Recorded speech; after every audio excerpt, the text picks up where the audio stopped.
USAA knows dynamic duos can save the day, like superheroes and sidekicks or auto and home insurance. With USAA, you can bundle your auto and home and save up to 10%.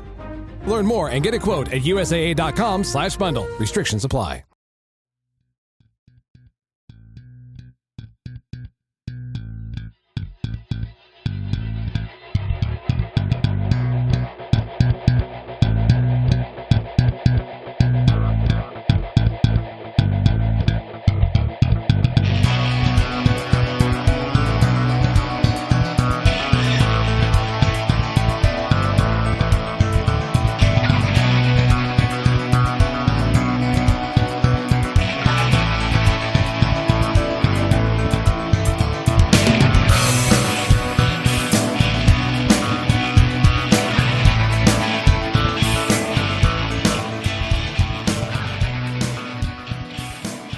And welcome back to the Boundary Corner podcast with my partners Brian Siegel and Jonathan Talley. I am Curtis Wilson, and this episode is brought to you by Dr. Jeremy Counts at the Main Street Pharmacy, your friendly neighborhood pharmacy located at 301 South Main Street in Blacksburg. Hey, I see y'all again. What up, man? Oh. Y'all dried off yet? No. Feet still wet.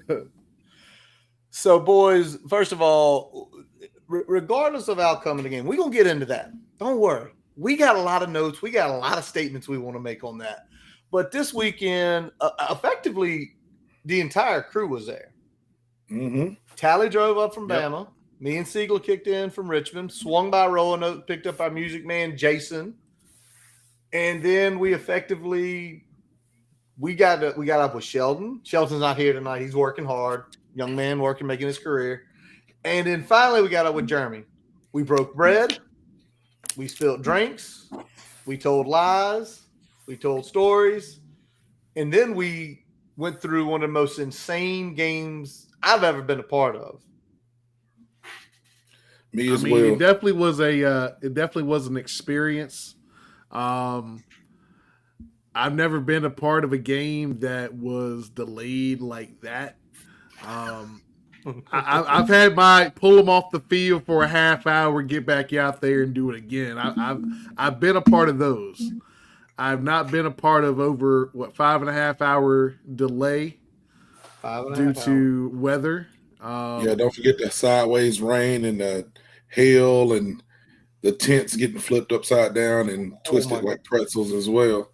How many like a damn tent graveyard? Scoreboard got hit with the lightning. Saw lightning hit back down near the airport. I mean, it was some. What are you talking about? Lightning hit there in lot 2.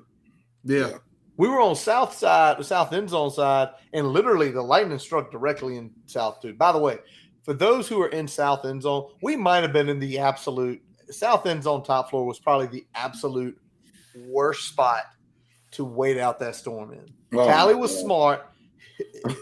Tally went down one floor. We went down there about 45 minutes too late. Yeah. The rough stuff had already went through. I was trying to get gone. As soon as I seen that rain start coming sideways, I was like, we too high. We are too high. We too high up. Lower. Way too high up. And again, like Brian said, 5.5 hour delay. We waited it out. I mean, I'll say this. When we came back, I've never set that good at any sporting event in my life. No. No. And if y'all wondering how close, I should have sent the picture and let Brian put it up. Yeah. We could see Chris Marr's nose hairs. Yeah. That's how close we were. Could have leaned over and touched the field. Could have. Shout out. Give our two guys a shout out on that. Who we ran into them at the Beamer Barn, and they said, BK and Durlax. BK and Durlax. They told us, hey, we get this thing going. Y'all come back with us. That was awesome, man. It was awesome. It was an awesome time. We got to sit with some of the parents of the players. You know, being right there behind the defensive huddle for the most part. Every time they came off the field, they sit right in front of us. I was ear hustling the whole time, listening at what they needed to work on. Another experience is like the bike was right in front of us as well. Like every player that went and sit on the bike I could reach out and touch them for real. You know what I'm saying? So when I seen Lane come get on the bike, I'm like, no, we don't need you on the bike. No, get away from the bike. Get off the bike. But I mean, I knew he was. I seen him, and that's stuff you don't see on TV because he didn't go down on the field. He kind of, was running a route and just kept coming to the sideline. Yeah, came straight over to the trainer and was on the bike. So seeing that stuff, definitely not good to see somebody get hurt, but being in the stadium just brings a whole different dimension to your fandom. So all of y'all out there, if you don't go to any games, get to a game. I live 7 hours away, and I drive to a game at least Blacksburg. I drive there at least once a year to go to a game. If I can do it, you can do it. Unless you're Grayson Wimbush and you live in California, you might need to fly. Yeah. Brian, what did you think, man? I know you probably had some experiences on fields and stuff back in when you were getting recruited, but that close ever sitting? Not that close ever sitting for a game. No. I've sat. I got some, when I was getting recruited, I did get to see some basketball games, like doing like junior days and shit like that, real close. Sometimes you're sideline first few rows, depending on what they had slated for recruits, but never had a chance to get to a football game that close. So that was a good experience. Like Tally said, I mean, you can kind of take in and kind of drink in the sideline atmosphere a lot more from that level. You don't quite get the eye in the sky view that you would get from a different level where you can kind of see everything that's happening on the field. But I think you're kind of more in the shit, as it were, from that level. And I think that's a good perspective to have as well. It absolutely is. You learn so much. You see more going on. Like Tally said, you were focused on what they were talking to them to improve, especially on the defensive side of the ball. Offense was in another location. It was we could not effectively get down there. But again, it was an experience, and that's what games are. And even coming back, and I want to say it was probably 20,000 because West stands were just about full. North end zone was completely full, and it was still loud. It was still loud. Still loud. Yeah. I mean, and that's another thing. Sitting that low, you feel it. Like you feel the noise just coming over top of you. And I got hair standing up because I remember the first time that's happened, early in the first quarter, and it was just like, Jesus Lord, like it's a third of the stadium here, and it's still just absolutely humming. Yeah. But and especially like we didn't get a proper intro. Did not get a time. Purdue fans were mad about that too. They were very upset about that. They were like, "We didn't even get that." Like we got a half-ass Sandman. I was like, "Yeah, you did. Sandman. You really did. Y'all really did." So we need to reschedule it because y'all got a D effort from us. Right. Right now it's 1-1. The road team took both of them. Let's get one to kind of put a bow on it. Let's go meet in Nashville. Come on, it's close to me. In Nashville. I can handle that. A good game for Nashville. All right. Well, we're going to definitely talk about the game here. 24-17 loss. The Hokies take. But real quick, just a couple things. First of all, we all got them. We got the Rowdy for Robbie stuff right here. Obviously, an away game this week. That will not be in any lot, but it is still always for sale or for donation at the Main Street Pharmacy. Walk right in there and get you one.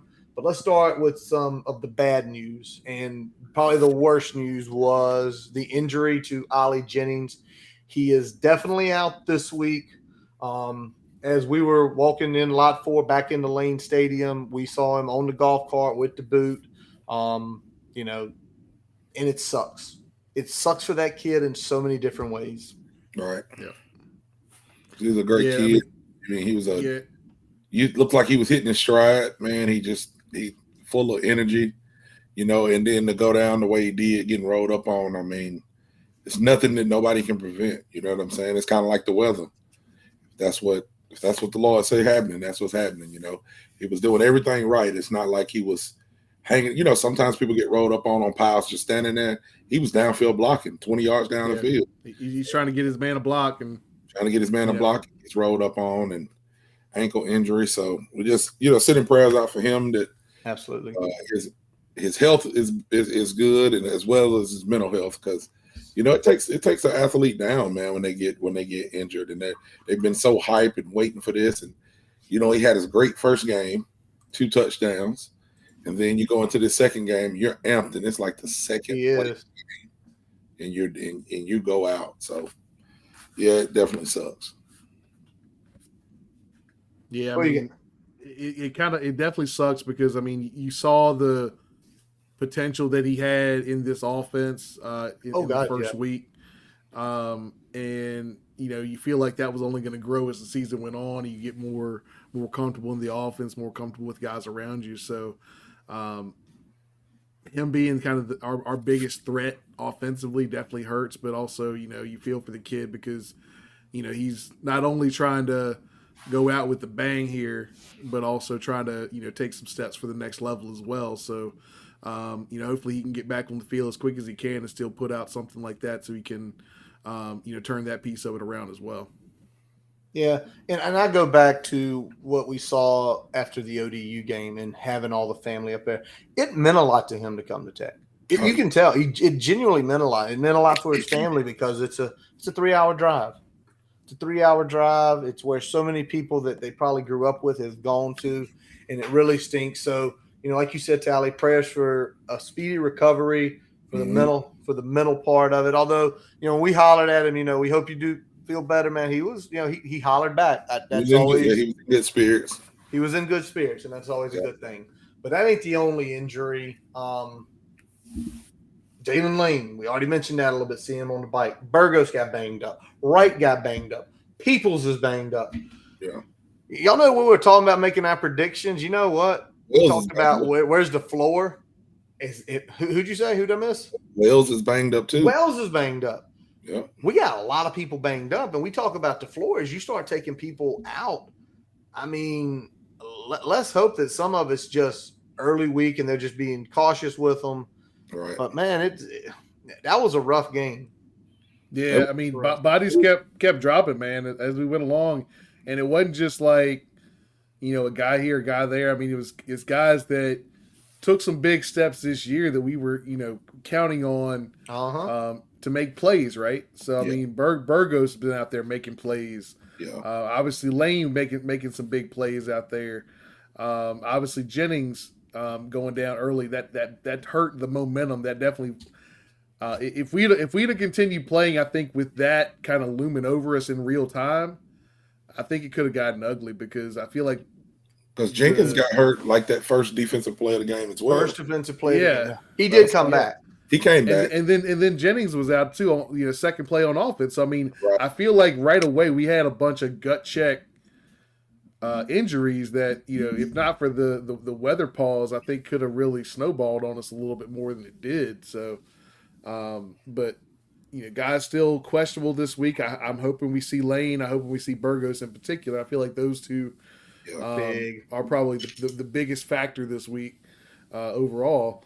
But I mean, it was a tough week. I mean, and this is kind of a byproduct of playing on a wet surface. I know the field drained really well, but you're still playing on the wet surface. Anytime you got that going on, freaky shit can happen. Yeah, definitely. When Burgos came back in, because he went out, and I seen him come back in, and I seen Pry walk up to him and ask him, "Can you go?" And he shook his head, yeah, but he had a big brace on his elbow. But I seen him go back. Probably hyperextended or something, I would imagine. I don't know exactly what he did, but like you said, maybe hyperextended. But he did go back in, man. And you don't want to think about moral victories, like you want to win, but we were down 17-0. And these kids, they fought, man. Like I was sitting closer to Curtis than you, Brian, and I was looking at Curtis like, we gonna get blew out. It's over. It's 17-0. We can't do nothing. And they just kept fighting, man. And we found a way back in the game, and the defense stepped up, and they were like, they wasn't just going to roll over. That rain delay helped Chris Marv make some adjustments. Yes, it did. Yes, it did. And let's go ahead and jump into it. I had something else I want to talk about, but let's jump into it. This is Tell the Truth Tuesday, Wednesday night edition, because on Wednesday, Tally's son had a late game. And by all means, we're dads. Things like that happen. Me and Brian completely understand. We'll pivot and go in a night longer anyway. It ain't gonna hurt nobody's feelings. But let's talk about one with Will. And a lot of people are about to solidly scream at us and say, no, it didn't. But offensively, I'm starting with the offense. I'm waiting for all the comments to pop up over there. Y'all tell me this, because I sat with these two gentlemen who played collegiate football. No less than 7 to 9 times did I hear y'all scream, the player is open. There were other people around us screaming, players are open. The overall passing play design of what we did on Saturday, and then the skill players getting open, that was working, because Tally kept screaming, quit running the ball, just throw it. Just throw it, man. If they're stacking the box and daring you to beat them with your arm, you got to take what they're giving you. Yep. If they're giving you 10 yards across the middle, if they're giving you a wheel route out of the backfield, you got to take it. Like, I get it. You want to say, oh, well, we got to run to set up the pass. Well, no, you don't. If they're going to give it to you, they're already in their position. Yep. Do it the other way. Pass and set up the run. We need to make them adjust to us. Yep. You know, we don't need to have us adjusting to them. I mean, we gonna run. Let's run what we're running. All right, we see what you got. Okay, we're gonna get you out of that. So, yeah, it was people running open, man. I seen a couple times where, you know, receivers had steps on the DBs covering them, and that's one of the things we talked about before the game, going into the game last week. Like, we didn't feel that their secondary was so great that they could stop our receivers. And we were getting deep in that receiver room, man. Like, I seen Aiden Green with steps on people. Mm-hmm. Yep. I seen Felton. Lofton. He had Lofton. Lofton beat people. Both of our tight ends. Stephen Gosnell. Like, man, I seen a lot of people running free. But, you know, I know we'll talk about it, and we don't want to beat on him too much. When your quarterback locks on one receiver and that's all he looks at, he's never going to scan the field. Yep. And that's where we're getting in trouble. Exactly. And, I mean, like you said, overall passing play design, really good, especially when you talk about the defense there. I mean, we talked about it last week when we were previewing them, but a lot of single high man coverage. So we got a lot of opportunities where we could beat a man one-on-one. And we did it pretty consistently. I mean, Daquan Wright went out there and had himself a game. Oh, yeah. I mean, and that's stepping up after you lose your best wide receiver for the whole game pretty much. Yeah. You lose your second best wide receiver for at least a whole half. And I don't know. And we still were getting open, but you got to still make the plays, and that starts with the quarterback. And he went down in that last drive as well. Yeah. Because, you know, when he got tackled right in front of us. Right against the bench. Yeah, he got ran up into the bench. He thought he was knocked out. I don't know what was going on with him. All I saw was there were like 3 medical guys over there. He was down, man. He slid like 6 or 7 yards when he got to the sidelines. It was pretty. He was under the bench. So, you know, I feel like it could have been a little bit of a different drive if you got both of those tight ends just working the middle as well. So they couldn't guard.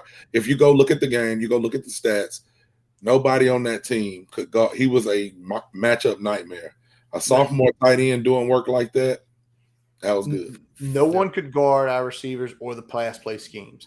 We'll get into the other stuff later because y'all know this is 4 sections. I want to talk about this. Let's talk about coverage play. I knew Purdue went for 248. That was on 34 pass attempts. We talked about Burks being a danger. He really was not that big of a danger in this game, because the back end pretty much locked up across the board. Their leading receiver was 8 for 64. Yeah. And the man we were worried about, Deion Burks. Yeah. 1 catch, 18 yards. Yeah. The back end is for real. Whoever's back end. Playing with a backup. Jalen Jones. A guy who was a wide receiver last year, for God's sake. Man, I don't know. Again, I know they just put the whole tape on YouTube, so if y'all haven't watched it, go watch the whole tape. I'm talking about audience members. Y'all go watch this tape, man. Jalen Jones in the back end. I seen a couple times where the kid had perfect coverage. Yep. And that is hard to do. That perfect coverage, no flag, nothing. He played good in the back end, man. I was excited to see him take a step in that game because the receivers that they have, especially Burks kid, the Burks kid can and they just made good plays like in games that we've watched. So I was excited to see that back end do some work back there. They played as good as we can see them play, I think. Yeah, they only really hit one shot down the field, and that ended up getting brought down, right after the catch there. Right. Other than that, we kept everything in front of us. I'd say in the secondary, we tackled pretty well. They didn't get a whole lot of run after the catch in the secondary. So I thought that was really good overall. And I, as you said, I like that we saw Jalen Jones step up. Had a pretty good week against ODU, especially for somebody getting really his first live snaps on defense at this level, and really stepped up big this week because he had much more responsibility this week and really answered the call. Mm-hmm. You know who else answered the call, Brian? Who's that? Stroman and Lawson. Yeah. Both of those guys had 14 tackles. Unreal. Both of them had 14 tackles. And not only did both of them have 14 tackles, they was making plays with, and again, I ain't saying that we back, but they was making plays with that old school attitude. I seen Jalen Stroman hit somebody on their sideline and look at their sideline and start slapping his helmet. I wanted to put a helmet on. I don't know how much work I could have done, but I wanted to put a helmet on. But just seeing stuff like that, man, and Lawson was all over the field, in the backfield, sideline to sideline. I mean, everybody knows he's an athletic freak, but watching him from ODU to Purdue looks like that he took a step forward to me. Just with his coverage was good, and if you get multiple double-digit tackles, man, that's what we need to see. I mean, and you got the all ACC accolades this week for his play. So see, I didn't even know that. Yeah. So that's big, man. He really showed up. The tackles are great. But that's just a number. But watching him improve significantly in run fits compared to last week, there was some issues last week, significantly better on that front this week. As you said, good in coverage this week. Mm-hmm. He had some more coverage responsibilities this week than he had last week. So it's good to see when you ask more of players and they give you more. And we see that both with we saw it with Lawson, we saw it with Stroman, and we already talked about seeing it with Jalen Jones too. So yeah, definitely. That's some positives to take away from this. I can't remember who. I mean, Curtis, did you have something to go with? Well, I was going to say, I was thinking about, I can't remember who mentioned it, and I want to see the play, the one where apparently Lawson's getting pushed by like the guard and he gets the hand out and he makes a stop. Yeah. Like that's freak stuff. Yeah. That's freak stuff. There's only certain guys that are built like that that have the strength to hold the guard to actually get a hold of the guy and get them down. That's freak stuff. That's some towel drills right there, man. To be able to grab somebody's jersey and pull them down. Brian knows what I'm talking about. But those guys are special. Yeah. Both of those guys are special. I think so. We're not going to have them much longer. We're not going to have them after next year. We ain't going to have them after next year. Go ahead and write that down. Now, my hope is there are people out there that see how they're playing and say, I can go here. I can make my name. I can move to the next level. Yeah. So we'll hope that happens. There's one more accolade we're going to give and what went well. And it's not the best thing, and people are going to laugh probably, but y'all, Peter Moore made that punt return a back up 5 to 8 yards every single time he kicked it. That kid didn't know what to do. He moved it. He was booming, man. He was absolutely booming. And I mean, he put 4 inside the 20, a couple deep. They were not getting that much on him. And it was something we talked about in the preseason. Can he get back to where he was 2 years ago? He's well on his way back this year. And what does that do? As much as I want to give the defense credit after giving up to 17 until the nearly last drive, every time Peter Moore was called on, he put Purdue deep. He forced them to drive the field where eventually each time they stalled up until the end. Yeah, and I think they only had one return where they got more than like 5 yards. Yeah. Most of them got down inside the 10 or 15. I think one was inside the 5. So, I mean, he did his job the whole night. Yep, 23 total yards returning on four. So what? Less than 5. Right. Yep. So, and absolutely, Billy Ray, he is a stud. Absolutely. All right, boys. So we've talked about the good, but when you lose a game, there's going to be more bad than good. And that's the case here today. And Brian, I'm gonna let you lead it off because it was an issue last week, and you were paying even more attention, being as close as we were. We could not run the football, guys. Again, I don't know if y'all watched the game, but we couldn't run the football. And that's a pretty important part of the game, man. We talked about the flow of the game, and the pass plays were called well. We like that part of it, but at some point you've got to be able to run the football effectively so a defense doesn't just load the box and tee off on your quarterback. Man. And because that puts even more pressure on your pass pro. You've got to be able to run the football with some degree of efficiency, and we're not able to do that right now. And a lot of it is execution. 3rd and 1, you got to be able to get 1 yard, man. Like we can't do nothing. That like you said, sometimes the play call isn't the problem, and I don't want to go through and critique all of the offensive line right now. But if you are pulling as a tackle and you do not pull into the hole and blow the man out of the hole, and he's the one that makes the tackle, and everybody else is blocked, you're the problem. Yeah, you don't need to be giving Caden Moore the business. Yeah, you don't need when your guys. You don't need 3 feet to your left, blowing up Tootin. Come on, man. Like, wrap into the hole and root that motherfucker out of there. That's all I'm saying. Do not go stand behind your guard and play the Heimlich maneuver. That's what. And we were wearing bright orange jerseys. Come on, man. And they was wearing. You can't. What the? Hey, man. I think we hear right there. Tally more than one time as a tight end was asked to make a pull play like that into a hole. Brian, we know you were as a guard as well, and it's like you got to hit the hole. If you see your team's jersey color, you done screwed up. Right, and that's a mentality, man. I mean, it's done been times where you pull on something, and you don't know what you're gonna see when you get in there sometimes.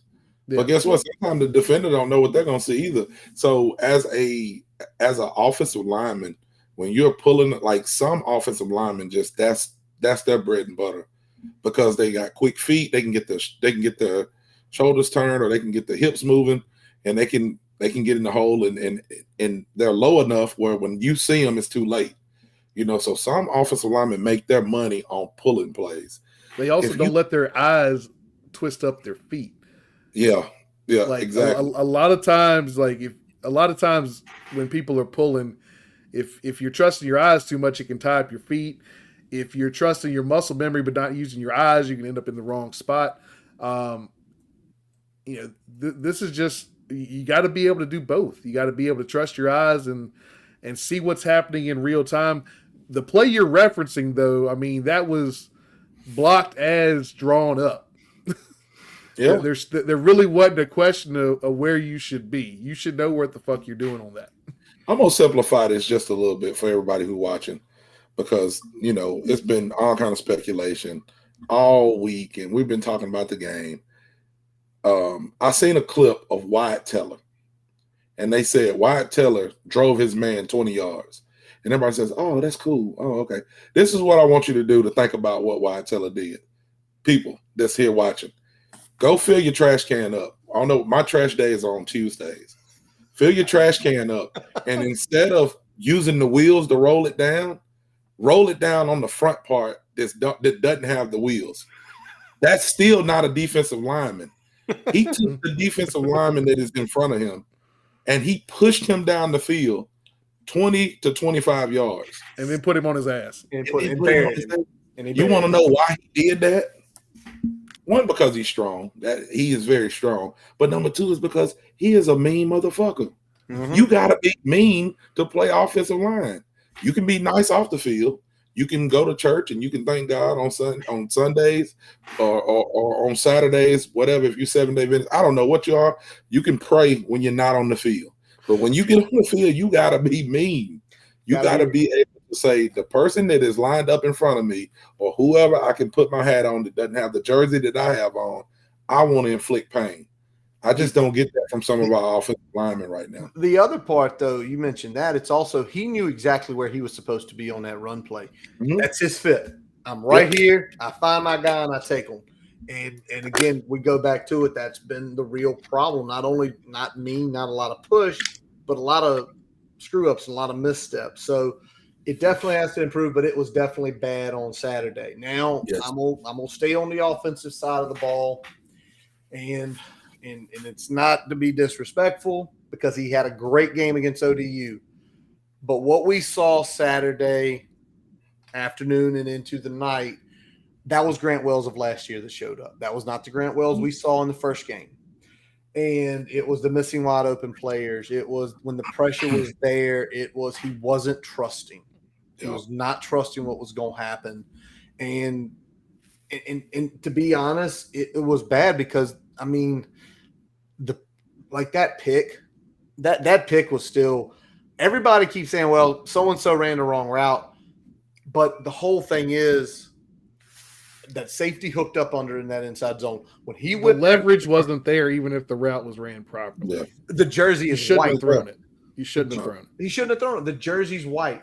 There was no way he was going to get that to anybody. Yeah. And that's things he was doing last year. And the thing is, we took a step up in competition this week. And I'm not trying to bury him, but it's like what I was hoping to see for Grant Wells, because he was named the starting quarterback, was when we took the step up, we wouldn't see the bad interception. There were two of them. There were two bad interceptions because the first one was just a bad throw. The second one, there were two guys open up the seam. Watch that. Watch those play again. There were two guys open. He threw it to the guy who was significantly covered. And I'm sitting here and it's like, you know, we're going to talk about it in a little while here, but it's like you're reverting back. You're reverting back. This team is better skill-wise. It's better pass protection-wise. The run game still ain't there, but pass protection has went up significantly. Siegler, you and Brian were talking about that. Like we're looking better. Like we can hold a pocket. Right. So now we're getting to that point. It's like if you're reverting back to your old ways. I mean, Curtis, you were very heavy before the season started talking about we can't go 1-1 with the picks. Like that ratio can't be 1-1. How many touchdowns and how many picks did he have Saturday? 2 touchdowns. 2-2. 2-2. You just can't do it. And that one pick was literally in the red zone. Yeah, it's set up another touchdown. I think I can't remember if they got a touchdown or that was a touchdown because it was about 3 plays later. The first one was a touchdown because they got it. I think 18 by the time we made the tackle there. Yeah, they were inside the red zone, and then they turned that around quick. Like thankfully we held on, and that other one coming out of halftime didn't really bury us, but it definitely took an opportunity that we could have took the momentum in the game. We had it. And we lost that opportunity. We had the momentum coming out of half. Oh, yeah. We scored 17 straight in 6 minutes. Yep.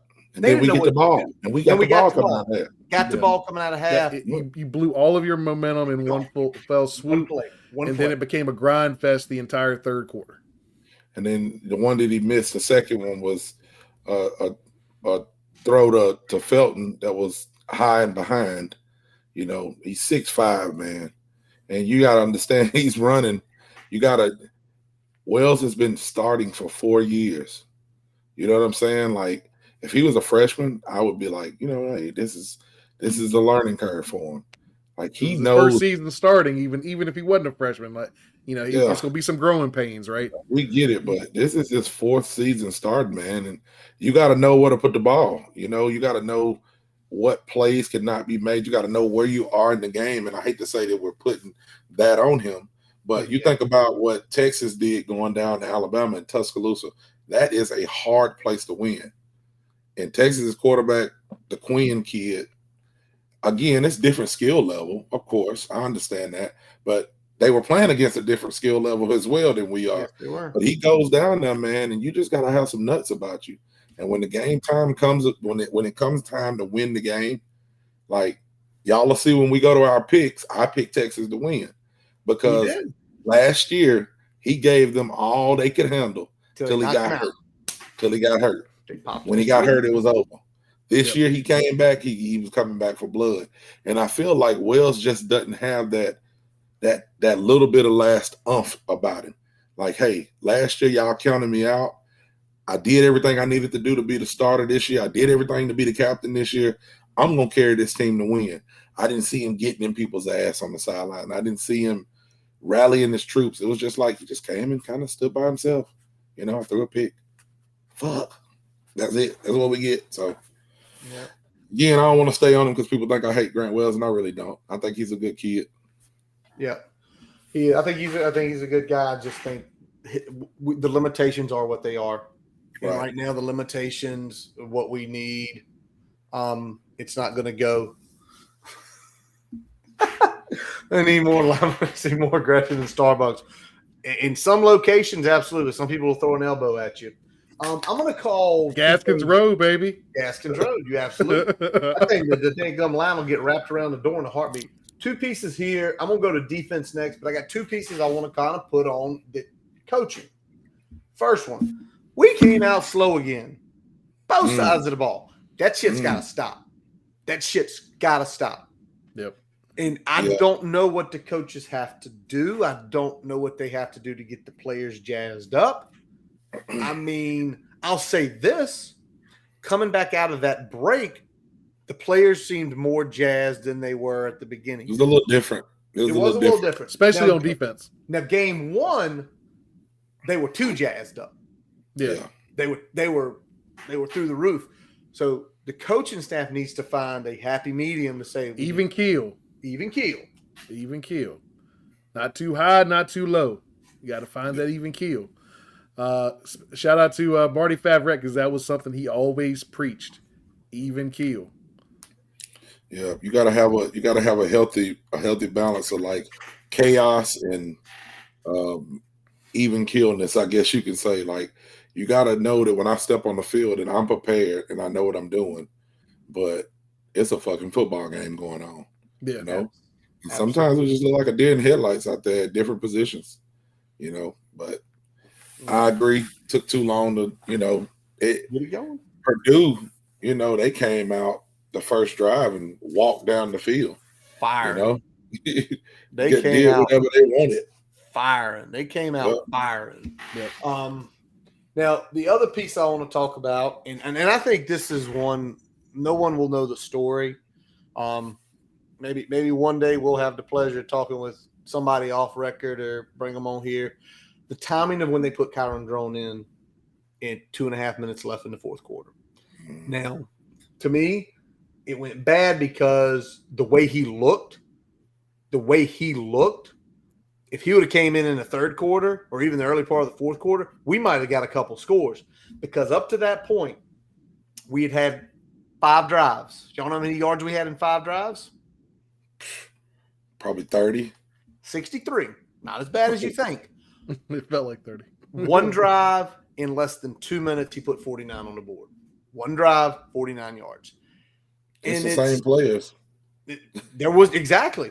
Actually, he did it without Daquan Wright. Sorry, I just hit the mic there. He did it without Daquan Wright. And Daquan Lane was out too, right? Huh? Lane was out too. Lane was not in there. So he went 49 yards real quick. But and it's more of the bad because of could he have come in earlier? Because, Tally, you noticed when Grant came off on the drive before, you were like, Grant's not feeling right. Yeah. Because you saw him limping. I didn't see it because you told me. Yeah, he was limping, man. I was telling people after the game, I was like, that kid is hurt. I'm all about having heart, but if you go back and you look at it, like right before halftime, he went in early. He was hurting then.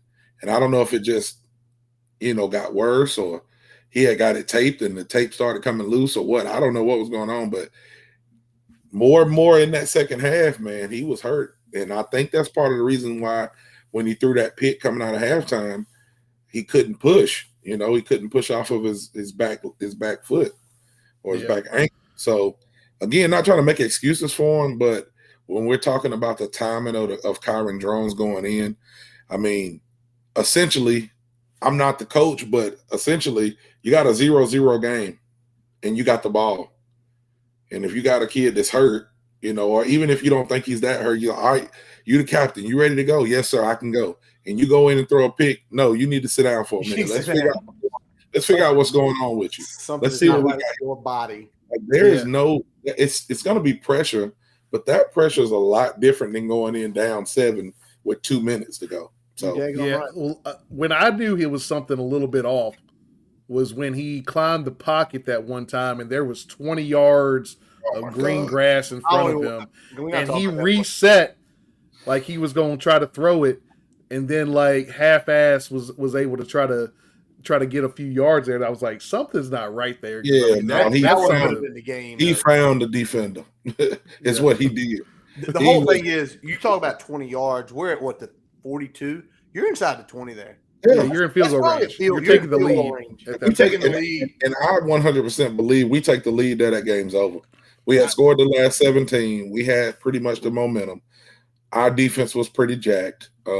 We to Grant Wells, to give him his props, like, we were moving the ball. I think Gosnell caught a long pass and, you know, got some yards out the catch there on that drive. We were driving the ball down the field. And if you think about before that play, though, Brian, before he goes to play where he plays hide and seek in an open field and stands and goes, "Hey, it's me." Before that play, they tried to run like a speed option, and he just couldn't get to the end. He had some lanes to get through. It essentially looked like the play where QP ran against North Carolina, and he put his foot in the ground and took off. Wells couldn't put his foot in the ground. Yeah. He put his foot in the ground and fell. You know, like, I was like, he's hurt. He's hurt. There was a lane, because there was a lane right next to Parker right there, because that defender went with best. I think it was a steal. Is it going to be 35, 40 yards with Grant? Probably not. Is it going to be a probably 10, 15-yard game? Yeah. Maybe. Because he had a lane. Yeah. All right, let's flip over to defense, because they are not getting away with this. We love them to death. They played their nuts off from the first quarter until the next to last drive. The first one, y'all screamed about it more than me. Man, that was some terrible tackling. I don't know how many missed tackles we had that we still somehow – I didn't realize this until I re-looked up the stats today. We still held them under 4 yards a carry with all those crap tackles. And their running back ran hard, man. 45 with that ugly-ass number ran hard. Fullback number. Like, and he wasn't, like, super big. You know, he wasn't super skilled. It didn't look like, no disrespect to him, but it's not like he was juking people out of their shoes and nothing. He just ran hard, and we was missing tackles. Like, you can't get somebody, you know, for a 2-yard gain and let them get a 5-yard gain. Or you can't get somebody in the backfield and then they turn it into a 5-yard gain. Like, that's losing football. We got to learn how to play winning football. You got to make that tackle. Yeah, I mean, he showed some moves. I mean, he had a little bit of that Sam Rogers running style, like a taller Sam Rogers. They call him crazy legs. Yeah. Did you hear him calling him that? Yeah, like when he planted, it was like real awkward, but I mean, it was effective. Yeah. But I mean, you got to wrap up and get him down to the ground. Like, I mean, that's the thing here. I mean, if you wrap up and drive through him, what he's doing don't matter. Right. Keep to your technique and finish. That's very true. Now, the last piece, and pressure was there all day on Purdue's quarterback. We were getting through their offensive line. We only wound up with 2 sacks, but they've got to finish, because it was more than a couple times they had card down for sacks or tackle for losses. It's now, I'm going to say this, compared to last year, it's improved. Yeah. But these guys are we're beating offensive lines. We're beating offensive line. I know Purdue's line was a little bit beat up, but we're beating offensive lines to get those sacks. And Brian, what can be done? What do you feel like can be talked to about them about that? Because it's like, you're right there. Take the gold. Yeah, I mean, I think some of it is like being a little bit more disciplined in the pass rush lane, because I think sometimes we're getting there, but we're not getting there in a disciplined way. So if we mind the pass rush lanes, I think we won't have those open spots where guys can step up, step to the right, step to the left, kind of evade the rush and make the play. We're getting close enough, but if we can have that equal pressure across the line, he won't be able to step up away from where the pressure's coming from. He won't be able to step to the side from where the pressure's coming from. So I think that consistency could help. Callie, anything you got on that? Yeah, pretty much what Brian's saying. Agreed. You want to constrict the area that he has back there. You don't want our two outside guys to rush in and run by him, and then our inside guys be too tight, so it leaves a lane. You really want that whole line to know, okay, I know what he's doing, so I have to keep this lane right here. And I want to keep this arm free because he's going to have this gap. So it's just like you said, playing with each other and knowing your fits. I'm glad to see us getting to the quarterback, because it looked like a lot of times last year we couldn't do that at all. So it comes down to us just working together, man. You know what I'm saying? Yeah, you want to get a sack, but we want the team to get a sack. So if you miss it, we know the next guy's got it. So I think that's what we got to get better at. Absolutely.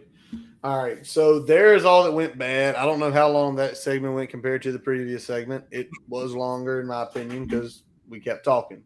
But now we're going to flip on. Us keep talking? No fucking way. No way. First of all, Tally, I got to ask, because Andretti noticed it here. He's feeling the hat. Did you purchase that this weekend? I did. Alumni Hall, man. I went to Alumni Hall and I seen it and I was like, yep, that's my hat for this weekend. I actually got another one as well. So I got a couple of different hats, but this was the one that I wore to the game. And the first one that I bought when I got there Friday night. They got a lot of cool stuff there, man. I mean, I know they got them online too. I've seen them online, but I didn't know I was going to like it as much as I did until I seen it in person. So I was like, yeah, let me get that. Let me grab it, man. I like that hat because it's almost like a throwback to like the 90s script style. I love that. Yeah. All right. Oh, yeah. So this is a real quick one. Did anything happen we were not prepared for? The tornado fucking day. Whole fucking day. Tornado.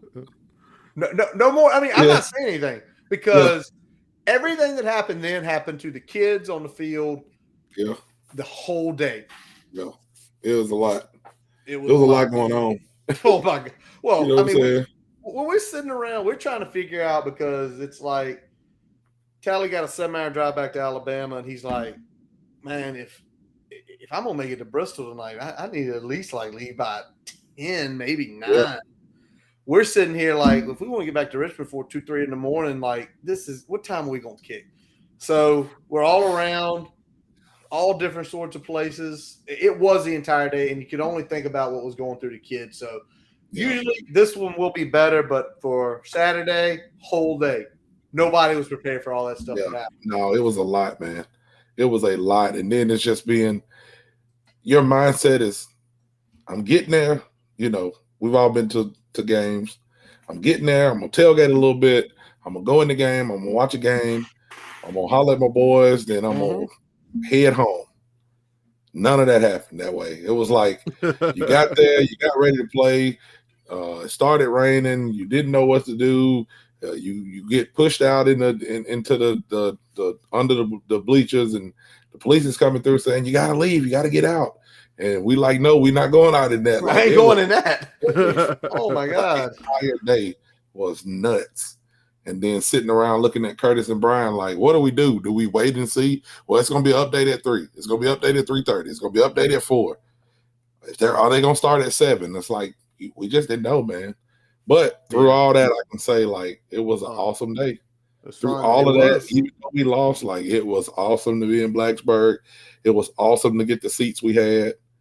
But yes, I'm gonna stop it right there. That the entire day was, we didn't know none of that was gonna happen. None of it. And it wasn't just well, I plan to do this and that and that, and I'm not going to get to all of that. Like that's every time you go. You always overplan. Always. When you go to a game, like, all right, I'm gonna make this tailgate. I'm gonna go by this bar for like 10 minutes, 20 minutes, 30 minutes, whatever it is. Then I'm gonna go into the stadium at like 11:30. Like you make all those plans, all those grand plans, but you might get to do half of that. Yep. Because like everything takes a little bit longer than you think it is, right? Oh yeah, of course. It wasn't just that; it was everything else on top of that. Everything else. All right, y'all. We got to talk about this real quick, and I'm gonna start it. I got the rundown a little different, but what we can do better moving forward. I'm gonna start at the bottom here because Coach Pry mentioned it in his presser about there has been hot conversation about offensive line rotation. And Brian, you wrote this on here, and like, what do you feel like we need to see right now? Honestly, and I mean, as much as I feel like he had a little bit of a redemption tour this offseason, we got to do something at right tackle.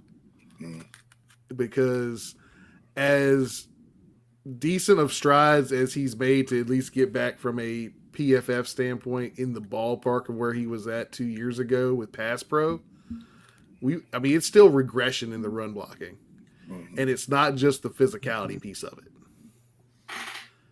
We're talking mental mistakes, we're talking execution errors. This is something that a 3-year starter should not be happening to them. So and like Siegler said, it's just not physicality, it's running behind your own guard, like, and standing there, just stuff like that, man. Like, we got to see, I don't know, man. You got to put some urgency on these boys. For all real. Right, let's do this. I'd like to see Jack at center and maybe move Caden back to guard too. So, I mean, I think we can play around with some stuff to maybe find something else that works to create a little more balance. Yeah. Because if we can't start running the ball effectively, whether it's by a quarterback change, where it's an O-line shuffle, whatever we need to do, we've got to spark some sort of rushing efficiency. We don't have to be great. We don't have to go out there and be over 150 every game, but we need to be at least approaching that every game. Yeah. Yep. I agree with that tenfold. And I think what you just said about, is it the Holyfield move in the center, let Caden go back to more of a natural guard spot? People are getting, they're throwing him about those snaps. He's had some low ones. He has had some struggles. He's had some good moments. But the thing is, if that's Jack Holyfield's natural position, you put Caden back at his natural position at right. And then I'm going to say it. Y'all tell me I'm crazy. Oh, my God, Pat. Well, welcome, Pat. Get out of here, Pat. Welcome, Pat. Get out of here, Pat. I mean, Greg Boone 2.0, the Wild Turkey. Wild Turkey 2.0. Hey, if it'll get us some rushing yards right now, maybe we need to try it. We can try.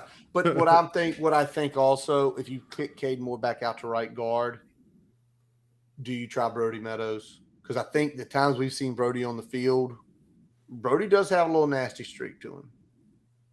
Put him at tackle, right tackle? Yeah.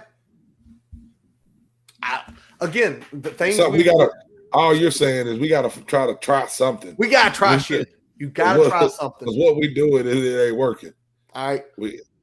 I'm going to let y'all boys do this next one. Real easy. What must we do better when other teams run the ball at us? Tackle them. Wrap them up. Wrap them up. Get them down. Wrap them up. Take them down. We ain't going to say no more on that. Yeah. Because I think what we saw from week 1 to week 2 in the run fits, like they got that adjusted. Probably a big piece was Tisdale being at Mike a lot, the older guy in the room. Coach mentioned that. But that got better. We got to get to tackling better. Yeah. I got a feeling they're gonna be chasing the giant donut around the drill fields and in the Beamer barn this week. Yeah. Tackle, get them down. All right, but the big one is, and we've mentioned it, we've got to get better rushing the ball. We talked about the offensive line. Brian, you've mentioned a couple times. You mentioned it last week. And I think on a couple plays we saw it where if we did have the wider receiving alignments, it would open up the rushing lanes. But I'm just gonna y'all say it because we've led up to this point. And whichever one y'all want to lead, and I'm agreeing with y'all. We talked about it already. Go ahead. This seems to be your bag, man. Well, I mean, yeah. When you think about we gotta create something. You know what I'm saying? And teams are starting to load the box and they're starting to get in there tight. So why not spread it out? If you can spread it out, and again, when you talk about, I'll say it. When you talk about when Drones got in the game, and then that lane did open up, he took it and ran for about 15 yards. Mm-hmm. Yep. You got to understand, he ran for just about more yards than we had the whole game on that one run. And I'm not saying that he's God or he needs to be the starter and this and that. I'm telling you, we got to do some things different. We're going to have to get them out of the box. Spreading them out a little bit will help us do that. Now, spreading them out a little bit and then hitting some receivers is going to help as well. But I think it does open up some run lanes as well. Give me Drones QB1 this week. That's what I want. Yep. That's what I want to. And I think the big thing to me, Tally, you kind of alluded to it, but I mean, I'll kind of underscore it here. Decisiveness. Like whether he hit or missed, he did it with confidence and decisiveness. If we can get that to work more consistently, then we might be onto something. Yeah, definitely. I agree. I agree, Donald. I mean, I agree. Just to give ourselves a chance, especially this week. This week, I think if Grant is hobbled, at least see what you got, especially with Grant's at least banged up. So he's not going to be whatever the best version of Grant Wells is. Whatever we would get against Rutgers, we're not getting that this week. We're not getting this week. So, but the whole put Drones in there. See if you can scheme up some different things to get this offensive run game going, and give them your best fucking shot. But I'll say it, and I'll say it again. I've said it to y'all, and this has been my big thing. The quarterback has to run the ball. The quarterback has to pull on those RPOs. That quarterback starts pulling. That linebacker that was in the gap that Parker missed, you know what?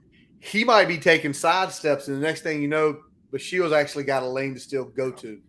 And somebody brought up a good point. Somebody brought up a good point. I think it was Billy Ray, actually, in one of the spaces, when he says, I don't know if they are giving them an option to pull the ball. I don't know if they're just telling them to line up and hand it off. We don't know. I hope that ain't what we're doing. I hope not but either. If somebody knows Tyler Bourne, call him tonight. What is it? It's about 10:30 there. He should be good. He should be good and showered and eating, and fingers are orange from eating Cheetos. Somebody text him and tell him you can't run an RPO unless you give an option. Run pass option. We need some options in there. Stop telling them just to hand the ball off if that's what you do. But that's a good question if they're doing that. All right. I mean, I'm sure some of those are design runs, and he's carrying out a fake. But that's as a design to set up what you do later, in a call, later in a different series, whatever it may be, right? So at some point, some of these reads are not getting read properly, or if it's one of those where it's getting slow played, eventually you got to just see what you do by swinging it out there. See what you do by keeping it. You can't just keep handing the ball off into the gap, especially when we're not blocking it very well up front. Yeah, no. We'll see. So again, we all think it's got to happen. We think we flipped to Chiron Drones this week. We shall see Saturday at 3:30 Big Ten Network, I think is what it's on. Sounds right. That sounds right. All right. Well, before we get to know the enemy, and that is of Rutgers, we do have some ads from our digital partners and Main Street Pharmacy. Brooks Running reminds us that we're all powered by something. Whether it's the me-time energy of a run after a day at the office, the electrifying energy of your first marathon, or the infectious energy of a group run with your friends. No matter what energy powers you, Brooks has gear specifically designed to unleash it. So lace up and let it out. Let's run there. Visit brooksrunning.com today to learn more. I can probably save you a lot of money, and I can take a lot better care of you. That's pretty much it. My name is Jeremy Counts, and I'm a pharmacist. I own and operate Main Street Pharmacy here in downtown Blacksburg. My brother's a pharmacist, I'm a pharmacist, my uncle's a pharmacist, my dad's a pharmacist. I remember he would give me M&Ms to count in little pill counters. This is something I've always done, and I'm just lucky that what I know so well is something that I can do and feel good about it and give back to people. Pharmacies are your frontline defense. Pharmacy's job is to make sure you're getting optimal care for the lowest price possible. Also, we take the pressure off of emergency rooms. I'll tell people immediately when they need to go to the doctor, or I'll tell them if they just need a cream over the counter. If there's something that isn't commercially available, if it's something that's not available in a certain strength or a certain form or anything like that, we'll make it. Tailor-made medications. Some of those options save people a lot of money. What motivates me? I get to take care of people and live in Blacksburg. That's all I need. As we take a quick break, we'd like to tell you about getting your free website report from our digital partner, Grassroots Digital Marketing Studio. They'll tell you how your website ranks on Google, on-site SEO, and social media. No commitment to buy anything. You can get your free report by visiting grassrootsdigitalstudio.com/free-website-report. Now back to the episode. All righty, and we are back to Know the Enemy. Let's talk about Rutgers a little bit. Let's start on the offensive side of the ball. Mr. Siegler, let's get a little scheme, what they're going to be running. We should be familiar with this, boys. The little smash mouth spread RPO. So they run what we want to run. They run what we want to run. I'll give you a fun fact, too. Kirk Shiraka, the offensive coordinator at Rutgers, was the offensive coordinator at Penn State University when Tyler Bowen was the co-OC in 2020. So we got a little former co-OC battle here. So that's going to be interesting. Very interesting. Probably know each other like the back of their hand. So I mean, they at least got to know each other for 1 year. So they kind of know probably tendencies to a point. But, I mean, Shiraka's offense, I mean, it's a balanced attack. They're pretty much near even in passing and rushing yardage through 2 games so far. They utilize a athletic dual threat quarterback to enhance their run game. It's going to be design runs, it's going to be RPOs, and it's going to be keepers out of the backfield. When a play breaks down, so you'll see all 3 versions of the quarterback getting into the action there. As far as the passing game, it's a lot of bubble and slip screens, so you're going to see that a lot. In the passing game, they will go vertical, but they're going to use that lateral stuff to kind of set all that up. And their RPO is also very slant heavy, so they will use the RPO anywhere on the field. It's not just a red zone or scoring area type of play for them. It's something that they'll use anywhere on the field.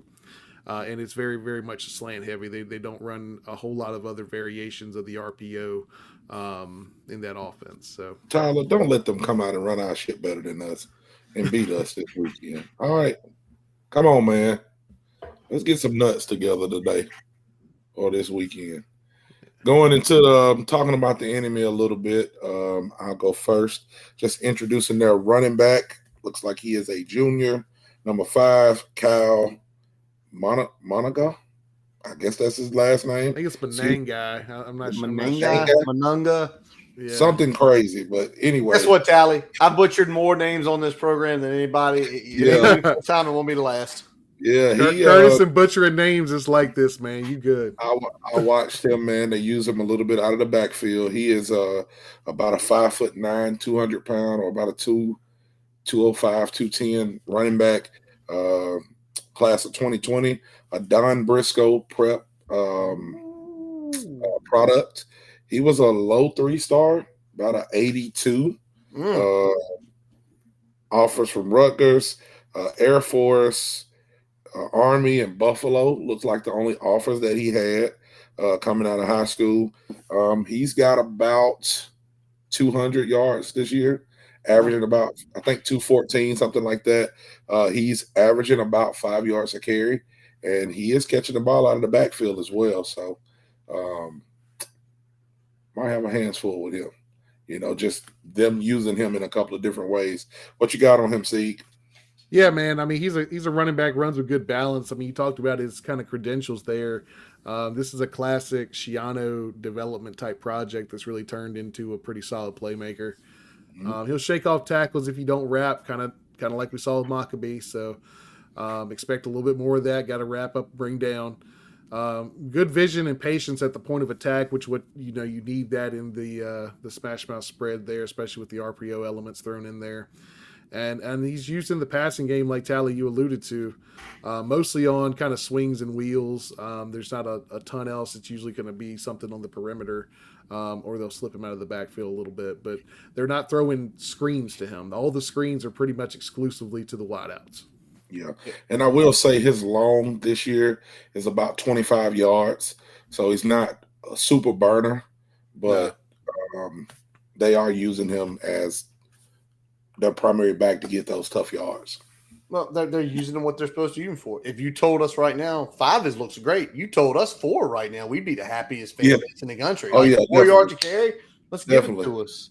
Right. Because, Brian, you mentioned up at the beginning, they are a pretty balanced team if you look across their stat lines. Mm-hmm. And one guy who has reaping the benefits of that is Jaquay Jackson, 6'2", 190-pound wide receiver out of Sierra Catholic in Pittsburgh, Pennsylvania. He was a Division II transfer from California, Pennsylvania University. Look that up. It is a real university. I'm not making it up. And while he was there last year with that school, 1,178 yards, 13 touchdowns on 77 receptions in his senior year there. He transferred up. And so far this year, first game didn't do much against Rutgers, lit it up last week against Temple. 4 catches, 95 yards, including a long one of 65 yards. What are we seeing? What is this one all about? Yeah, man. Like you said, he's a transfer in. He's got really good hands. I like the way he uses his hand. He catches the ball real well in traffic. He is a threat in the intermediate levels. He can go a little deep on you. Threat with the screen. But I think the biggest attribute he has is that he catches the ball well in traffic and can go after some jump balls as well. Yeah. And, he's definitely not the only guy. He's sort of the smaller guy. Because we kind of look across it, look at Isaiah Washington. Right. I've got to step away just for a second here. Mm-hmm. Isaiah Washington is another one of their leading receivers. He's 6'3", 200+ pounds. Yeah. Big guy. Big dude. 5 catches, close to 60 yards. And the whole thing is a lot of these guys for Rutgers right now, they're seasoned. Yeah. Obviously, Jackson, tons of time down at D2. So he's got the experience there. And I know people can say, well, that's the lower level. You know what? That's one of the best things about the Portland transfers thing it is. Right. You've got a guy who's at a lower level can come up and play. Washington's been down at Rutgers since 19. So the one thing I'm not seeing, and Brian really didn't mention much of it, is you're not seeing a lot from them as far as passing game goes. Right. Like they're staying balanced, but they are skewing more towards the run game. Yeah. I've been seeing that as well. So, and the thing is, they've been playing defense. They've also, and Callie, I don't know if this is possible. Did you know they've played 2 offenses worse than the Hokies? I didn't think it was possible. I really didn't think that was possible. So a lot of people are concerned, like, this is a really good defense, and it's like they've been playing. They played Temple and they played Northwestern. Listen, Temple can be up and down. Yeah. And what's going on at Northwestern right now? Oh yeah, you expected them to have a rough year. Oh my God! Like, people transferring out, the coach gets in trouble. You got people talking about a dick car wash. I don't know what all of that stuff. Like, you expected them to have a rough year. So That's kind of crazy. I was looking at their stuff as well. When you talk about just their wide receivers to their running backs, getting to, I guess I'll go ahead and get into the next player that we're talking about, the quarterback. You know, we talked about wide receiver, we talked about running back, their quarterback, Gavin Wimsatt. Looks like he is a 4-star. He was a 4-star quarterback out of Kentucky, Owensboro, Kentucky. So I'm not sure what that is, but he was a 4-star 2021 kid, and he had tons of offers from different places. He was a projected like 4th to 7th round guy. They were kind of comparing him to a Jason Stidham. Jared Stidham. So Auburn quarterback. Yeah. Yep. Yeah. So I mean, he's a ball player. He can run it, he can throw it. Looking at him, he's about 6'3", 200 pounds, so good size kid. But kind of what me and Curtis were talking about, they are really balanced as far as running and throwing. Their number one receiver has about 90 yards or 91 yards. Of course, we talked about the running back. Wimsatt has about 360 yards, 2 touchdowns this year. So not a ton of touchdowns in the air, not a ton of yards. And for comparison purposes, Grant Wells has 494 yards, 5 touchdowns, 2 interceptions. Wimsatt doesn't have any interceptions, but again, it doesn't look like he's thrown the ball 50 times. He's 27 for 50 this year. So, Brian, you got anything on him? Yeah, I mean, when you look at him, he's a really good athlete. He can make plays with his legs, makes really decisive reads when they have that RPO, and that's really what kind of gets that offensive going, is that he knows how to make the decisive reads, get the ball to where it needs to be, whether it's keep it, whether it's hand it, whether it's throw it. He's usually making the right choice there. Not shocking in a Schiano coach team. I mean, they're going to be mostly pretty disciplined across the board, and it's going to start with the quarterback position as well. He's accurate enough in the short to intermediate game for what they do. He will miss some open receivers from time to time. He's not always accurate, but throws a pretty good deep ball, though. He can push it down the field when he needs to. And some of the design runs are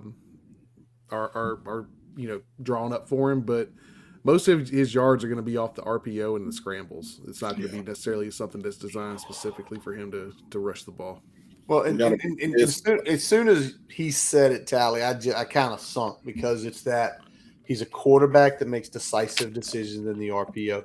And when you hear that, that's why they're having success. Even though the numbers aren't there, you probably know they're pushing the ball downfield. They're playing defense. They're probably getting first downs. They're not doing anything spectacular, but they're not losing games. Yep, complimentary football.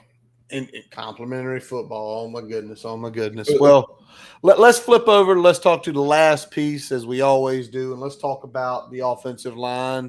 Brian said he took a look, and he felt like big number 72, Holland Pierce, is the kind of the anchor of that line.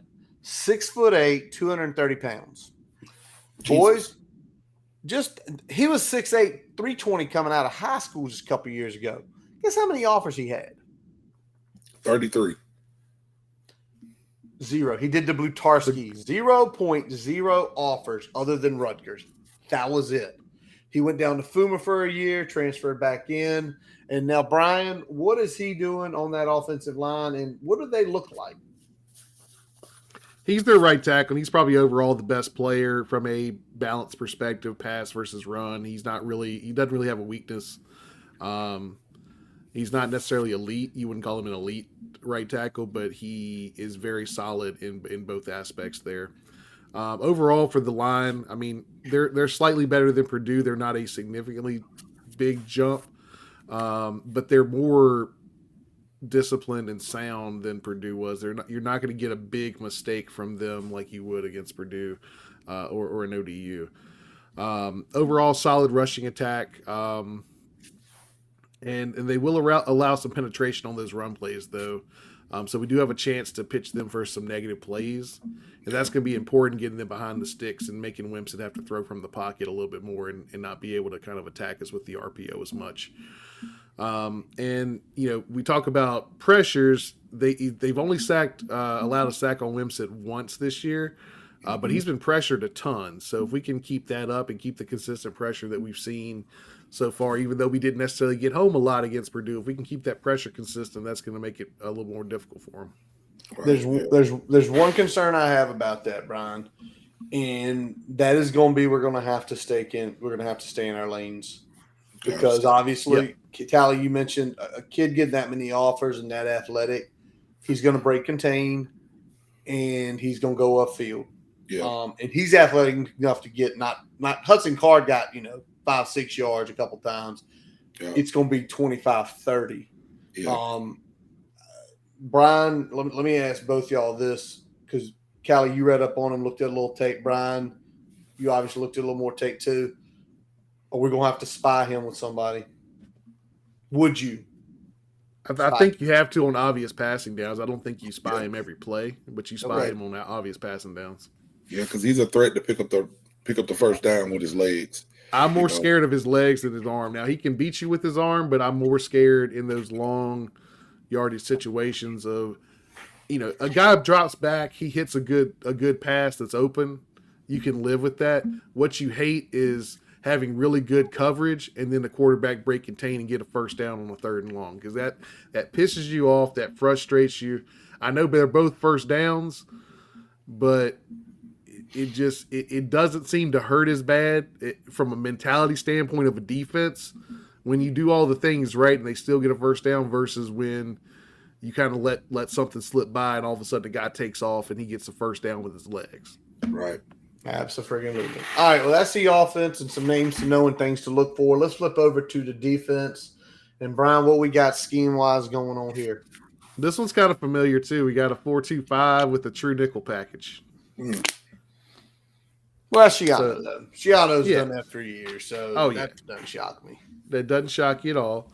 I mean, they're not overly impressive, but they are extremely sound. Like, nothing about them necessarily jumps off the tape, but they don't fuck up a lot. You're not going to catch them out of position very often. You're not going to see them blow a ton of coverage. You're not going to get those big chunk plays because of something they did wrong. You've got to do something right. So that's going to be the big thing. But to that point, they haven't really been tested much this year. I mean, they played Northwestern that's in a fucking crisis mode, and then they played Temple that barely got past Akron. So I'm not really from a test standpoint, they haven't really been pushed yet. Hopefully we can at least do that in the passing game, give them a little bit of fit there. And they do have, like I said, they do have a true nickel package. It's actually a 3-3 stack with the tight look of their DNs there. So very similar to what we've seen from Purdue and from ODU the last 2 weeks when they go into that nickel package. Yeah, and some of their players that we'll talk about, I guess I'll talk about the first player that should be very familiar to a lot of Virginia Tech fans, Tyreen Powell. He was actually committed to Virginia Tech and flipped, I think, on early signing day. Yeah, he is a New Jersey kid. He only had 3 offers from what they're reporting. It was Virginia Tech, it was Rutgers, and it was Temple. He was about listed at high school there in New Jersey, but they've got him listed now at 6'5", 245. So that's a big guy. You know what I'm saying? Looking at his production, I think he's averaging around 8 tackles a game. So not crazy numbers, but steady. He is around the football. And like you said, he's steady. Last year, he had about 70 tackles. I think he had about 3 sacks. I got to go back and check that for sure. But I know he had about 70 tackles last year. So he flies around the field that we'll have to account for on their defense playing linebacker. Brian, what you got on him? Yeah, I mean, he plays that will or backer spot in that 4-2. He's really great in pursuit. That's really probably his bread and butter.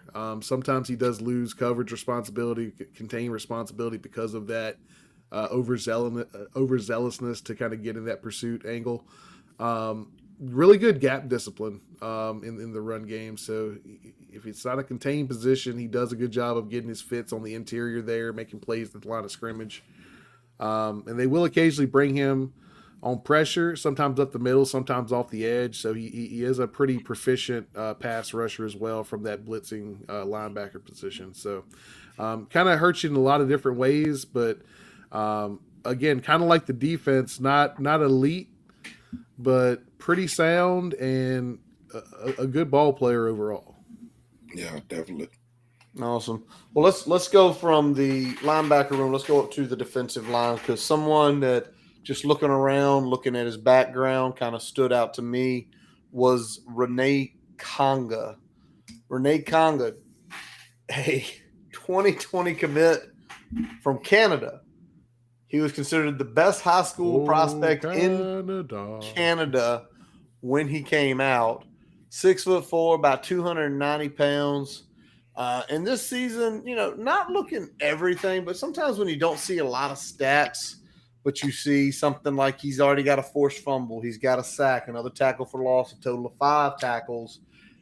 I want to know, I wanted Brian to look at him to figure out, okay, where's he playing and what's he doing? Because just reading about him, it's like he seems like a pretty athletic guy, because he came out at only 240 and now he's already up to 290. What is he doing, Brian? Yeah, he's actually their primary interior defensive tackle. He plays that 2-eye technique in their base package. He'll slide to the 0 and nickel. Interesting. Yeah, deceptively quick with the motor. You said he's up to 290 now. He's probably plays about 10 pounds lighter as far as his speed and quickness. And he occupies blockers pretty well, considering he's undersized for probably an interior lineman, probably just a little bit under what you would expect there. But like I said, occupies blockers well, and hopefully we can handle him in there in the middle. But they do rotate their interior linemen a lot, so we'll see if they end up, how many snaps he gets in this game. Well, I find it interesting to hear a guy playing, and I know it's their nickel set, so they're probably doing it for schematic reasons, but to play a guy that's 6'4", 290-ish on a 0, to play him over top of the center, I mean, what are they trying to do with that?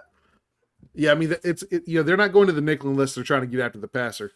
So, I mean, he's a guy, like I said, with his motor and his skill set, he can get by interior linemen pretty quick and make that play. So, that's really what it's all about, getting kind of those mismatches on the interior for pass rush purposes. Nice.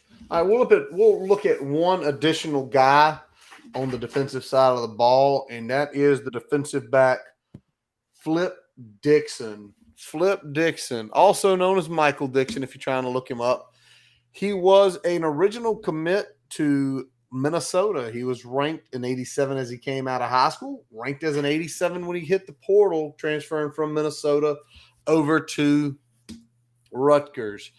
And so far in his career, 59 tackles, 2.5 tackles for loss, only 1 pick, 5 pass deflections. So obviously, not getting a ton of PT his first 3 seasons, finally seeing the field more this year than he had any previous year. What are we taking a look at when we take a look at this guy, 6'2", 210 pounds? Where does he play exactly, Brian, in the defensive secondary? Number 10. Yeah, let's start with his name. He sounds like somebody's uncle, right? Like, yeah. Flip Dixon. Flip. But no, he plays boundary safety. Not used a ton in man coverage, mostly kind of read and react zone type of a safety there. Really great in run support. He comes up, makes plays at or near the line of scrimmage very well. But where I've seen some weakness in his game is that he can get turned around if there's a double move or something where you can get him kind of lean in one way and then change direction. Doesn't change direction as well as you'd probably like him to, but he's really good at diagnosing and kind of coming up and making plays. So if he's moving forward, he's a danger. If you get him backpedaling a little bit, you can probably get a little bit of run against him. Good deal. Good deal. So again, there's what you're looking at. You're kind of looking at a very similar type defense that you see with the Hokies every week. And there are some players there, obviously, that you should be on the lookout for while watching the game. Well, next thing we're going to do, boys, we got 4 of them here. Somebody's taking 1, somebody's taking 2. We got the Hokies keys to victory. Tally, you see them all up there. We talked about them. Which one are you strongest towards on this? The number one that we have on there, I think it's number one in our hearts and mind right now. Don't let their quarterback kill us with his legs. As a Hokie fan, how many games have we watched that usually it's a backup quarterback that comes in and freaking kills us with his legs? We got to be disciplined. We got to stay in our gaps. We got to get home when we can get a sack. We cannot let their quarterback kill us with his legs this week. They're going to be amped. They're at home. They got a chance to go 3-0. We got to go in there. We got to go in there and we got to want it. I mean, sometimes going on the road is good for your team because it's just you and the boys, and you just pull together, and you don't worry about your girlfriend coming over before the game. You don't worry about all the extra stuff. You're all just there with your teammates, and it's just y'all against the world. It's just y'all against the fans. They're fans. So I know that the Hokies are going to take some fans up there, and we're going to show out like we always do. But we cannot let that quarterback kill us with his legs. Yeah, right. Billy Pat and his crew are going to be out there in full force, so it'll be a large contingency at least somewhere in that stadium. Come on, man, represent up there, Billy. Billy and them, Darleck's going up. I'm sure Kenny going up too. Yeah. I'm gonna go flip it and say I'm with you as well, but it's the quarterback on our side. Quarterback has to become part of the run game this week. It's going to help the offensive line out. It's going to make that defense make decisions that in the first 2 weeks, because of who they're playing, they've been able to be sound, right, Brian? They have no one that can hurt them. They have no sort of things like that can hurt them.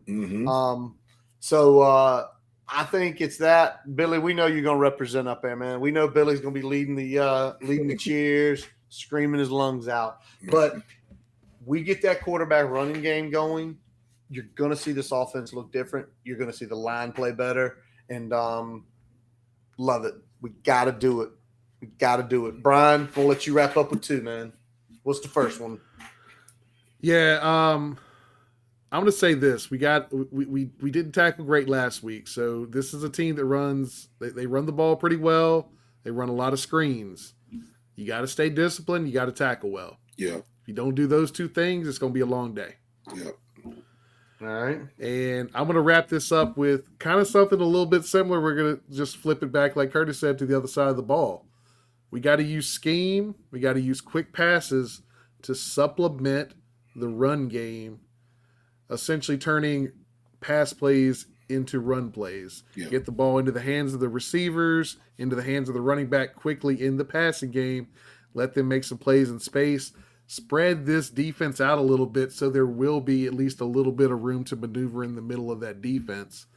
And, if you do it in a quick way, you're not endangering your quarterback because you're not dropping them back 5 or 7 yards in the pocket and having to sling it every time. If we can get into better those third and manageable situations, you don't get your quarterback killed either, especially when you're probably, as Curtis alluded to, going to be using your quarterback in the run game a little bit more this week. Right. Absolutely. All right. Well, boys, we get to where it is every week. It is prediction time. Before we say our prediction, Shelton is not here with us this week, but Shelton has not only made the prediction for this game, he made all the other predictions too when we get to big screeners in a few minutes. And I wish we got to start doing when he can't come on. Shelton, you got to make a 2-minute video, and we're going to post it on here. We'll write that down as a future thing. But Shelton, I think Shelton was up in the box last week watching the Purdue game. Shelton's hurting. Shelton's taking the bad guys. He's taking the Scarlet Knights 24-14. Brian, who you got? Yeah, I think Sheldon watched that offensive line really close this last few days, and I think that's what he's feeling right now. And I don't blame him, but I think Drones comes in and gives the offense a little bit of pop. I think the defense steps up. I think the defense understands the urgency of the situation that we're facing right now. And I think the good guys go up to Piscataway and come away with 24-21. All righty. I am not far off. Here's why I'm not far off. Because last week on offense, we played a D-.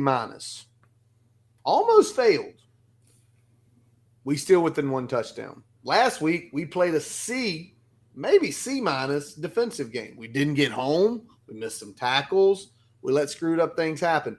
We played a pretty crappy game overall. We lost by one score. We lost by one score. First of all, before we do this, Pete B says, no, they're not getting 24. No, Pete, they're not getting 24. Hokies win 2017. Kyron Drones runs for one touchdown at least. Tally, we can let you close this one out, man. Where are you? I know y'all gonna feel good about this, but I'm taking Rutgers, man. I'm gonna say 28-21 Rutgers. I got them taking it. Now, I'm gonna tell you why I did that. I am going under the assumption that Cunningham knows what he's talking about because he's the one that put out the depth chart, and I got Grant Wells as my QB1 on that depth chart. So I'm going as Grant as the QB1, and I'm going we lose by one score because that's what we've been doing in the past. Now, if this game starts and I see drones in the backfield, I might feel a little different. But I got to go with what I see right now. I got to go with what my man Cunningham said because that's my guy. So I'm going to say Rutgers 28-21. Me and Brian going hunches, drone starting. Tally says until he sees one taking the first snap on the center, he ain't going over. Yep. And let's go ahead and throw the graphic up here so we can take a look at what we got here. Big screeners, other games going on Saturday.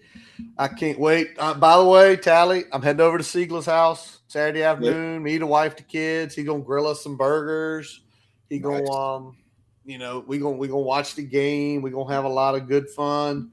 And you know what? There you go, right there. That's up first.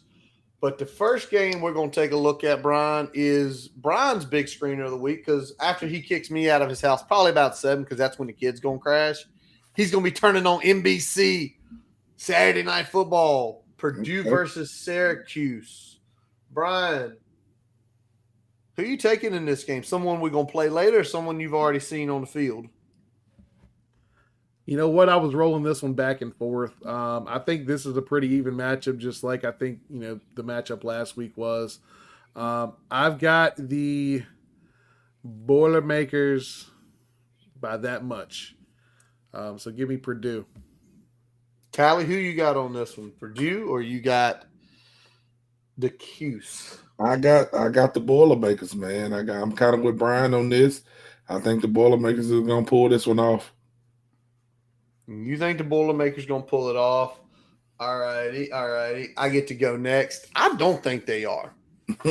I don't. I honestly don't because they're going to have to bring a lot more. Syracuse has been playing some cream puffs up front. They're going, I believe is this at the Dome or is this in West Lafayette? Let me look here. I always like to know who's playing who where. Purdue, I believe. I think it is at Purdue. So the line. Brian caught this. He gave me 3 instead of 2.5 to lay or to get, or to lay. Excuse me. But yeah, Purdue to me did not overly impress me. Anyone with a capable offense is going to probably beat them this year, and I think Syracuse is capable enough. Shelton is taken. Drum roll, Syracuse. Okay, Syracuse. We're 2-2. All righty. Brian, by the way, do you have our records for last week? Or can we get those? You probably I thought you grabbed them, but I can grab them. You grab them while I pull up mine because where I went here, classic rivalry, backyard brawl, Pitt, West Virginia. Game's going to be in Morgantown. This is basically a tight one. It's basically a coin flip. And I'm going to take Pitt because what I've seen of West Virginia this year, they've not been impressive. Pitt hasn't impressed me either, but I think the way it is I think Narduzzi has his guys. Neil Brown, every loss, everybody gets a little less and less involved. We know that feeling. We've been there before. So give me Pitt. Brian, Shelton has Pitt as well. All righty. Tally, you gonna make it 3 in a row, or you going oppo? No, man, I got to go Pitt on this one, man. I'm going to go Pitt, and it was hard for me to say that just because I hate them, but I hate West Virginia as much or more. So I wish they could play a game that nobody wins, but Yes, I guess somebody got to win, and I'm going to take Pitt. Yeah, I'm right there with you. I'm taking Pitt as well. This line would probably be a lot bigger if it was at Pitt. I mean, I think West Virginia is getting a lot of home loving here. I don't think West Virginia is a very good football team, and I think every game they're playing at this point is whether or not Neil Brown gets closer and closer to getting fired. So Narduzzi is obviously firmly entrenched for the foreseeable future at Pitt. I feel like that's a much more stable situation, and I think they're going to go and handle that game regardless of the raucous environment there in Morgantown. All righty, so Pitt across the board here. Now, y'all, this is one of those things, you're college football fans. When you see Florida Tennessee play, what do y'all know? They hate each other. They hate each other. But third Saturday in September, we 3 weeks in the season. Tally, you picking this one. This is going to be, I think, at the Swamp Saturday night. Mm-hmm. Let me confirm that. At the Swamp Saturday. And we're going to have, your big screener's going to be running 3 games in a row right there in the Siegler. Oh, yeah. Right there. Yeah. Who you got, Tally? This is your game. Yeah, I'm going to take Tennessee in that game, man. I think Tennessee is going to go in there, and they're going to get the win, and they're going to cover. All righty. Shelton is right along with Tally on that as well. And I'm with you right now. Just Florida has no juice. Mm-hmm. Florida has no juice right now. And I don't know. And everybody's talking about, well, Napier's recruiting all these guys. Well, it's Florida. I hope you're recruiting somewhere in the top 10. You're Florida. If you ain't, you're even in bigger trouble. Yeah, and I mean their NIL situation is in shambles right now with everything that's coming out about that. I don't know if that plays any bearing on this game, but it does play bearing on whether they can kind of continue to pull in those recruits. But I'm right there. I think Tennessee pulls this one out. I think it's about a touchdown game, maybe an 8-9 point game. I don't think it's a blowout, but I think Tennessee handles their business down there. And my bad, that was Shelton, not Tally's. Because, Tally, this is yours. Yes, that's mine. And they're giving they're giving Ole Miss a lot of points in that game. Now, I don't think Georgia Tech is great, but I hate the SEC. And the ACC, we've been holding on except for UVA. We've been holding on against the SEC. So I don't think Georgia Tech wins this game, but I think they do cover. I think they may lose by about 10 to 14. But that's where I'm at. I got Georgia Tech. I'm not far behind you because we took Tulane last week and we lost that bet. But Tulane was playing without a starting quarterback, and they hung on forever and ever, keeping that a one-score game until finally Ole Miss took it in the end. So I think probably a full stack Georgia Tech. Georgia Tech's going to score 20 points in one quarter, and that's why we're going to cover right there. They might not do anything before or after, but they're going to score like 20-plus points in one quarter. There you go. Mm-hmm. Who's Sheldon on this one? Sheldon went Georgia Tech as well. 19.5 is so much to lay. Yeah, you know what, though? There we go. I'm going for it. So you're going for Ole Miss, huh? I just don't think – I think at some point the dam's going to break and there's going to be a run. You know, Curtis said Georgia Tech's going to score 20 in one quarter. I think there's going to be a quarter where Ole Miss kind of puts a little distance between themselves and Georgia Tech. If anybody will do it, Lane will do it. He'll run that score up. He does not care about that at all. All right, 2 more big games. I wouldn't say big game. This is kind of this is truly, have y'all looked at next weekend? Have y'all looked at next weekend yet? I haven't looked yet, no. I'm going to give y'all a second. Real quick, y'all pull up y'all's computers. Go look at next weekend's slate.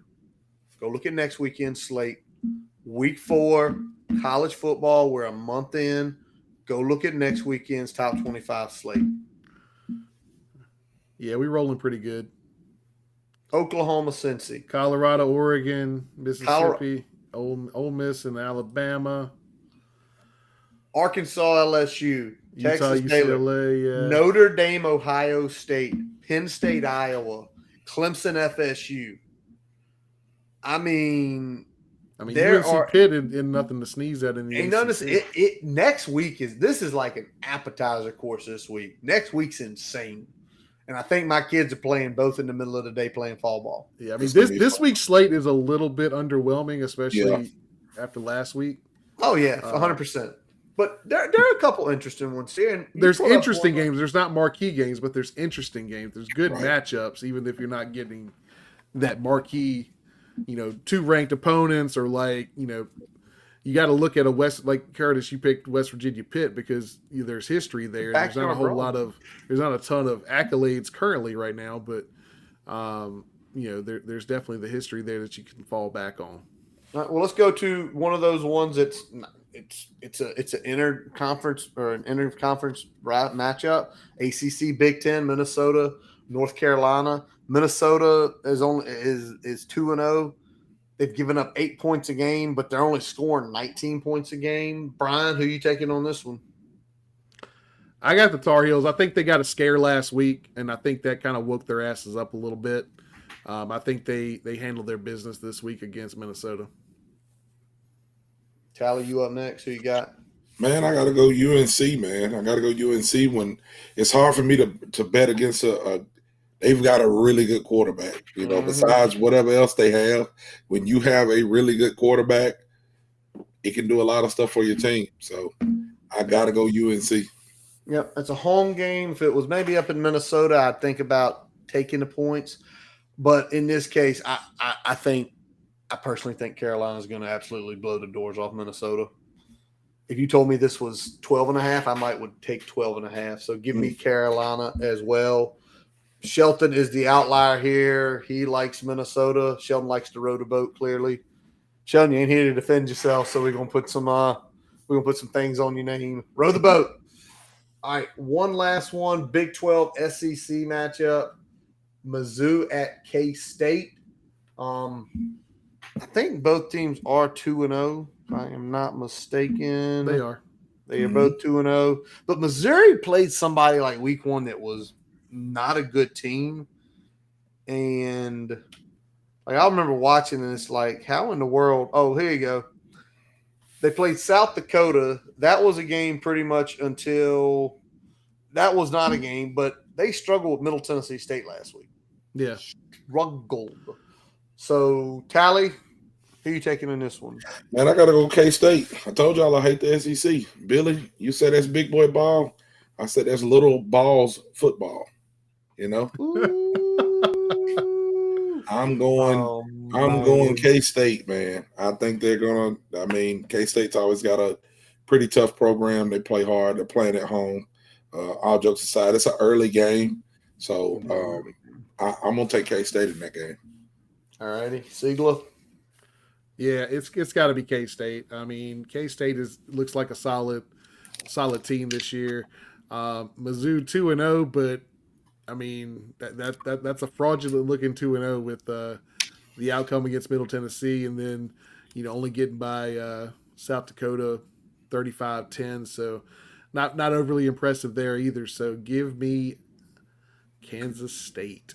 And I'm with y'all. Make this a trifecta. It's only 5 to lay it. Yeah, 5 ain't enough. I think Kansas State wins this one 10-14. It'll probably be an ugly I'd have probably game. Taken it at 9.5. So okay. All right. I'll definitely take it at 5. What's Sheldon got on this one? We're sweeping this one. Sweeping. So we've got 3 picks we are absolutely on, and then 2 mixed picks, and then 1 pick. Everybody, it's one person against the rest of us. Awesome. Those are our big screens. We'll put them out there to let everybody see. Put Billy's last. Hold on. Billy wants this one. Curtis, you take a look at that and tell him what you think about that first. That's just – I think I'm going to take South Carolina and give me the 27.5. Georgia has been so slow out of the gate, not once but twice, against UT Martin and then last week. I think that's too big. I think Georgia's in that situation where they're retooling. Brock Bowers is a crazy tight end. Yeah. But right now they're trying to figure out what else to do. And to say you're going to lay 4 touchdowns, that's a lot just because in some ways I think Shane will revert back to pops and try to slow the game down and just make it a grind fest. Yeah, I think if it was like a line about 20. Oh, no, 20. 19 or 20, Absolutely. I'd go Uga there. But, I'm taking the Cox in this situation. 4 touchdowns a ton. Yeah, usually if it was like y'all said about 20, I would have took Georgia. But with it being 27.5, I'm still taking Georgia. Because Shane was on there crying about the staff eating hot dogs. When you start getting on TV and talking and complaining and crying, you playing losing football, Shane. Get your keys ready. Come on home. We might need you to coach something up here at Tech. Come get on staff. Y'all about to get beat by about 35. 35. He says 35. Okay, write that down. Shit. All right. Anything breaking in the last little while here, boys? Nope, not that I've seen. All righty. Well, that is going to wrap up this episode of the Boundary Corner Podcast, brought to you by Main Street Pharmacy in Blacksburg. I'm Curtis Wilson. I'm Brian Siegler. Jonathan Talley.